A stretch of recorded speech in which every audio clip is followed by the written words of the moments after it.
Hey guys, today I'm in the studio with Tracy and we're talking about understanding the true cost of comp sports. Tracy, why is this important for parents who are getting ready to get their kids into comp sports? Why is this? Well, I can only speak from our point of view and just from watching a lot of our friends go through this, that sports has changed. When we were playing sports, comp sports weren't a thing. You played in your junior high, you went on to play in high school, and then you moved on with your life. If you were especially good, then maybe you played in college. But that's not the case anymore. All of a sudden now there's all these teams and competitive leagues that you can get your kid in, and there's kind of a pressure to be like, well, if we don't do it, then maybe our kid's going to fall behind. Yeah. But parents need to be aware of some things, I think. Yeah, and so for us, just so you know, we are not saying at all that comp sports are bad. We think sports are fantastic. Our kids play comp sports. Yes, they played comp sports. They played sports in high school. So sports are great. If your kids are athletic, it's wonderful. But we would have really benefited from a topic like this for a mentor or a small group to go over this so that we could just kind of go into it with our eyes wide open. We just want to share with you guys what we've learned, because I think if we could go back and do some things over, we would. And that's what our warnings are about, just for you to consider that as parents, as you think about your child, your situation. Yeah, so walk us through a couple things that we've learned. Well, okay, so understanding the cost, first of all, you have to think about it in terms of your time. Depending on the sport, depending on the level of the comp team you play, I mean, you could be doing practices a few times a week. You could be traveling on weekends, and so that can really consume a lot of your time. We also then have to be aware of the cost. I mean, the cost of comp sports, I mean, there's a range, of course, but I mean, you could be spending thousands of dollars. In fact, I looked at one stat that if one family, you spend about 10% of your gross income on comp sports per kid. So let me jump in here right now and say this to families watching this.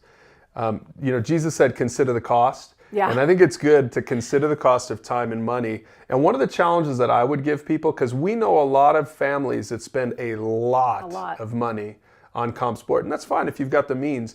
But we also know families that give to their sports, but they do not give to things of the kingdom of God. Right. They don't give at church.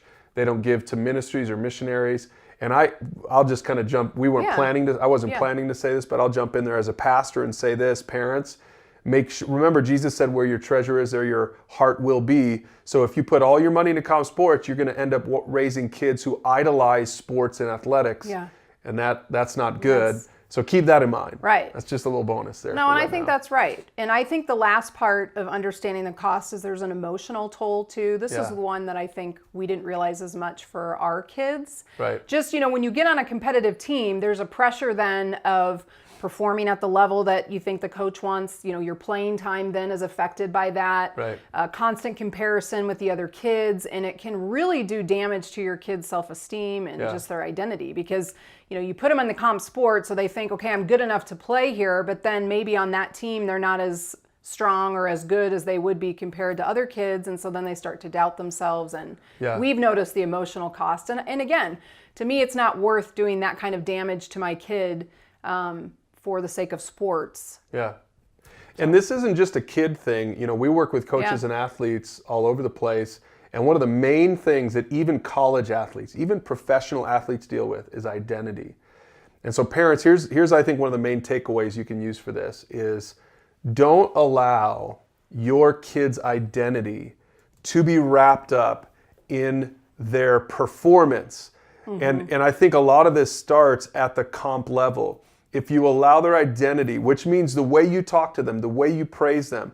Hey, it's great if they're great athletes, but do everything you can to not allow their performance to define who they are as a person, because at some point that's going to fail them, because they're going to end up not being the best one out there. Right. So that's probably one of the main takeaways. Right. And then I think the second major warning of just counting the cost after those other things is just don't be fooled.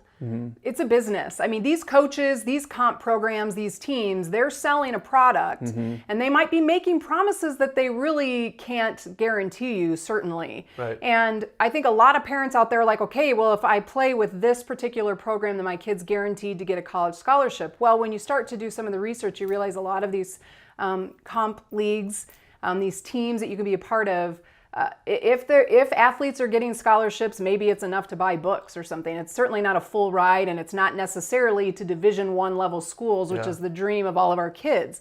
So I think you just need to be aware of, don't fall for the sales pitch that this is guaranteeing your kid a scholarship. For some kids it will be true, but for most kids it's not. Yeah, and so I think really the main win that come away with is parents look at the idea of comp sports and say, more than anything else, my job as a parent, if I'm a Christian parent, my job is to teach my kids how to love Jesus and know Jesus. And I think then you should look at sports with that in mind. If their involvement in sports becomes all-consuming for you or for them, I think that you should really consider it an idol in your life or in their lives, and you should really make some hard decisions about whether you want to keep going down this path. We've seen a lot of families, to be honest, where their kids have been so consumed by their sports, their comp sports, their identities are wrapped up in that, and really they kind of fall away from a pursuit of God. Man, what would it be like if our kids pursued God? Right. The way so many kids pursue sports today. Right. So sports aren't bad. Sports aren't, athletics are not wrong. Right. But parents, I really encourage you, use the questions below, use some of the statistics that we'll include below to talk about this with a mentor or with a small group or with your spouse. And just make sure that you count the cost before you get too into comp sports.